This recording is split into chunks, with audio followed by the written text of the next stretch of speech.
The New Revolution by Keegan Long. For my friends, thank you for making every day an adventure like this one. Chapter 5. 2 weeks later, I was released from containment. No more cold cement floors, no more windowless cells. Hansen, now long gone, had traveled back to the capital to report the situation was taken care of. They couldn't have any rebellion in their camps if the rumors of the uprising Sarah heard turned out to be true. After my exchange with Hansen, the thought of escape never seemed more appealing than it did now. I wanted to fight, be out there on the front lines, show Cerberus the fight was far from over. When lunch arrived, I rushed to be the first in line. The meal, nothing but garbage again, came as no surprise, but I ate it anyway. The slice of pizza turned my white plate brown. What I would do for a Domino's Supreme pizza. Sitting down at our regular table, I was quickly joined by the others. Sarah was the most eager to hear the details and opted to skip the lunch line. Nicole and Becca looked relieved just to see me alive, with most of my injuries just light bruises now. "So, how was containment?" Sarah asked casually. She leaned forward, with her head resting between her hands. "It was fine," I shrugged. "Got your cell, actually. Nice drawings." Sarah jammed her thumb proudly into her chest. "You're looking at the future Picasso here." "Well, we're glad you're back," Nicole added. "Not much better sights up here, I'm afraid." She sneaked a glance down at her tray and rolled her eyes. "Not feeling it today." Sarah took Nicole's untouched food. "You're not going to eat that, right?" "All yours." Nicole shook her head disapprovingly. "I need to get out of here." Becca took her plastic fork and stabbed the pizza. It snapped in half. She frowned and tossed the fork aside. "I can't die here. Anywhere else, just not here." It wasn't just them. That feeling, the desperation, filled the room. The desire for adventure, to feel the sunlight across the skin instead of looking at it through a small window. To be free. "We will," I said. "One way or another. I'll blast the front doors off if I freaking have to." "I want to get out of here as much as all of you," Sarah spoke between her bites. She didn't seem as hopeful, I noted. "But how are we ever going to get out of here? If you haven't noticed, we are surrounded by Cerberus guards around the clock, imprisoned in an unescapable steel death trap. And who knows what's behind the camp walls? There could be more guards, soldiers, or even worse, Centaurs." "Centaurs?" Nicole looked like she had seen a ghost. "You mean those robots?" Sarah nodded. "Yeah, killer robots that were supposed to be shut down but instead were hacked and turned against us.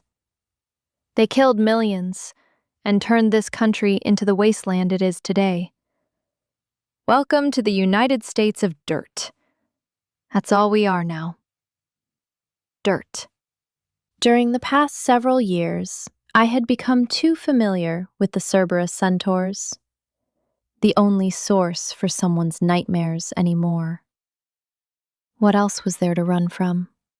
In other words, the reason why Cerberus is in control today, I reminded them. And don't forget about the drones.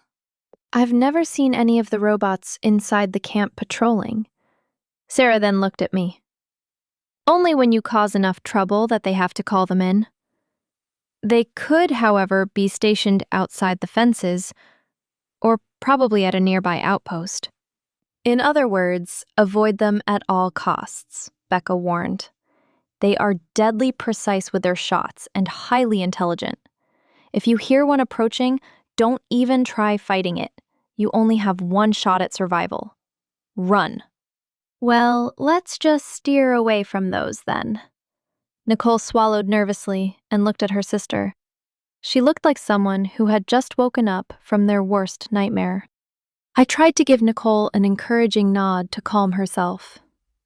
It didn't do much. They are very scary. Sarah decided to be more dramatic than necessary. She knew Nicole was scared easily.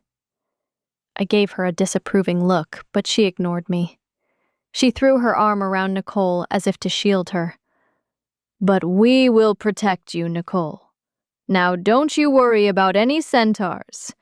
And when we're out of there fighting those Cerberus robots, we'll turn them into what they really are. Nothing but a pile of junk and metal scrap. Nicole smacked Sarah's arm away. You're such a turd. Shut up. Sarah is right, Nicole. I couldn't stop myself from having a little fun, but all in all, I was serious too. We'll protect you, no matter what. One day, we won't have to live here. But in order to do that, we'll have to fight those robots eventually. I dream of that day every night. Becca revisited her daydream in front of us, where we can wake up to the sunlight without the drones flying above us, hear the birds chirp from the trees or the rain splash against the window. I'm right there with you. Unfortunately, my dreams never seemed as pleasant as Becca's. Just like the good old days. Or at least what I remembered. Now that's something I would happily die for, Sarah smiled. What I would do to go back to France. You've been to France? I asked, maybe a little jealous as well. How old were you? What was it like? The buzzer in the hall cut Sarah short. Our time of socializing ended, and we were ordered back to our rooms. Even after Hansen left, the Acheron was still being held under strict lockdown. Well, I guess I'll see you guys later. I stood and followed Sarah back to our floor. Thankfully, there was no containment today. It would be my first time back in my room in weeks. Thinking about my time in containment, I probably would have to be more careful moving forward. Who knows the next time Hansen may drop in for a surprise visit because he heard of something I may have done. It wouldn't surprise me if he made something up just to give him a reason to fly down here and cause some trouble. The last thing I needed was to be shipped off to the capital. That surely would be the death of me. The capital. Just the thought of the place sent a shivering wave up my spine. I've heard stories of the place. More rumors than anything else, but the place no doubt hosted the most wicked and vile people in existence. Top generals and officers in Cerberus command, but most importantly, the president. Whoever that may be. If you weren't one of them, you were fighting every day just to survive, praying you would go unseen. Living in the slums or back streets, and maybe one day getting lucky enough to escape. Maybe you got lucky enough and scored a job serving one of them top officials. But what kind of life was that?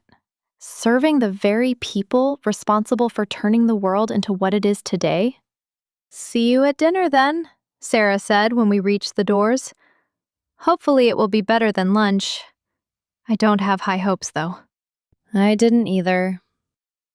The food menu hadn't changed once since my time here at the Acheron. Cerberus was unlikely to change anything either.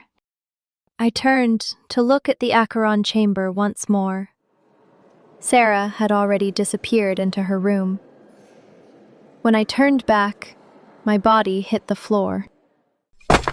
Watch where you're walking, twerp. A Cerberus guard walked past without looking back. My hands clutched into fists.